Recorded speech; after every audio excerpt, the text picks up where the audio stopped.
آپ کی زندگی میں ایسے بھی ہمیں ملتے ہیں کہ آپ اسی درمیان بکریاں بھی چرایا کرتے تھے، بکریاں چرایا کرتے تھے۔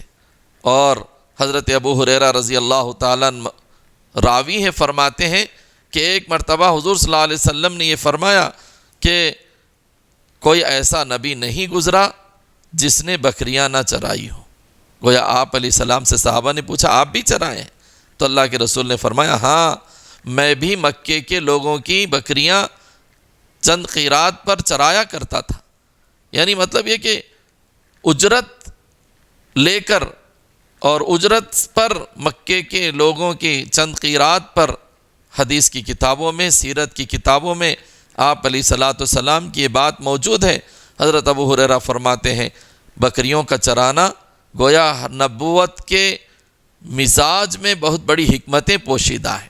اللہ تبارک و تعالیٰ نے انبیاء علیہ الصلوۃ والسلام سے بکریوں کو باقاعدہ چرانے لگائے ہیں۔ گویا یہ اللہ کی حکمت ہے، اللہ کا منشا ہے۔ چنانچہ ایک مرتبہ حضور صلی اللہ علیہ وسلم کے سامنے اونٹ چرانے والے لوگ یا اونٹ والے لوگ یا بکری والے لوگ ایک دوسرے پر فخر کر رہے تھے، تو اللہ کے رسول صلی اللہ علیہ وسلم نے اس وقت کہا بکریاں تو میں نے بھی چرائی ہیں۔ کیا حکمت ہے اس میں؟ آپ جانتے ہیں بکریوں کا مزاج، اونٹ تو ایک راہ سے چلتے ہیں، لیکن بکریاں جب راستے سے چلتی ہیں تو بکریاں ادھر ادھر ہوتی ہیں، ریوٹ سے باہر نکل جاتی ہیں اور ادھر ادھر بکھرتی ہے، اور چرانے والا راعی جو بکریوں کو چراتے رہتا ہے وہ اپنے بکریوں کے چرانے کے ساتھ ساتھ ان کو لے کر چلتا ہے۔ کیوں؟ جنگل کے اندر سڑک پر کسی حادثے کا شکار نہ ہو جائے، کوئی چیتا بھیڑیا نہ کھا لے، اس لیے اپنے بکریوں کے ریوٹ کو راعی جو ہے چروانے والا، وہ چرواہا پورا سمیٹ کر نگرانی کرتا ہوا لے کر راستے سے جاتا ہے۔ انبیاء علیہ الصلوۃ والسلام سے بکریوں کے چرانے کے سلسلے میں یہ بات ہمیں نکتے کے طور پر ملتی ہے، اور جو ہے سیرت نگاروں نے بھی اس کو نوٹ کی ہے اور لکھا بھی ہے کہ اس میں بڑی حکمتیں اللہ کی پوشیدہ ہیں۔ وہ کیا ہے؟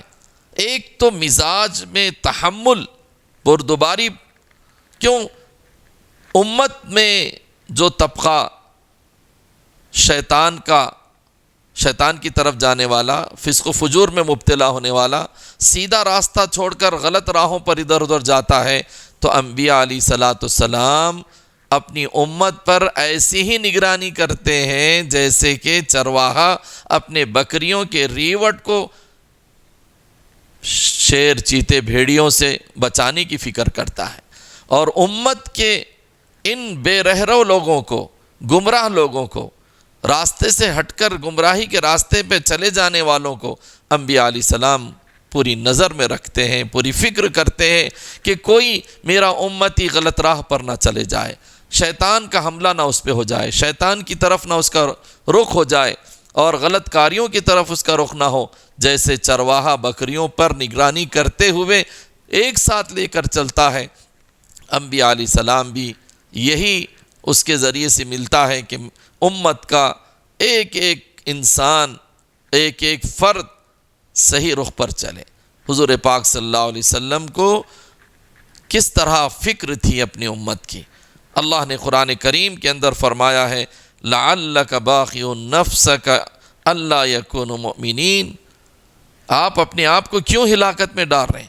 وہ ایمان نہیں لائیں گے تو آپ لعلک باخع نفسک۔ آپ علیہ السلام امت کی فکر میں گھلتے تھے، آپ علیہ الصلوۃ والسلام امت کی درد میں، فکر میں اور اس کی اصلاح کے لیے رات و دن آپ یہی غم ستایا کرتا تھا آپ علیہ الصلوۃ والسلام کو کہ امت میری ہدایت پر آ جائے، انسان ہدایت پر آ جائے، ظلم و جور سے بچ جائے، گمراہوں سے بچ جائے، شرک اور کفر سے نکل کر ایک خالق کی ماننے والی ہو جائے، مخلوق سے اس کا رشتہ ٹوٹ کر خالق سے رشتہ جڑ جائے۔ آپ علیہ السلام کی یہی فکریں تھیں، رات و دن یہی آپ علیہ الصلوۃ والسلام کا ہمیشہ آپ اسی میں گھلتے تھے۔ امت کو سوچنا چاہیے کہ جو آقا اپنے امتیوں کے لیے گھلتے تھے، فکر میں ان کی اصلاح کی فکر میں گھلتے تھے، آج امت کدھر جا رہی ہے؟ نوجوان کدھر جا رہے ہیں؟ مرد اور عورتیں کدھر جا رہی ہیں؟ صرف حضور صلی اللہ علیہ وسلم سے عشق کا دعویٰ کر لینا اور یہ کہنا کہ مجھے نبی سے بہت محبت ہے، لیکن نبی کے درد کو نہ سمجھے۔ نبی پاک صلی اللہ علیہ وسلم اپنی امت کے لیے جو بے چین و بے قرار رہتے تھے اصلاح کے لیے، اور غلط راہوں سے نکل کر سیدھے راستے پر آ جائے اس کی فکر آپ کو دامنگیر رہتی تھی، اس کا کوئی خیال نہ ہو، یہ کیسی محبت ہے؟ یہ تو محبت نہیں، یہ تو ہم آپ علیہ السلام سے محبت کا جھوٹا دعویٰ کر رہے ہیں، لیکن نبی کے فرمان کی طرف کوئی توجہ نہیں اور آپ کی اس درد کی طرف ہمارا کوئی خیال نہیں۔ اس لیے اگر آج بھی امت لعلک باخع نفسک والی آیت کو سامنے رکھ کر کے کتنا کڑھتے تھے ہوں گے، کتنے پریشان ہوتے تھے، تو ہم بھی اگر نبی کی اس باتوں پر عمل کرنے کے لیے متوجہ ہو جانے کی ضرورت ہے۔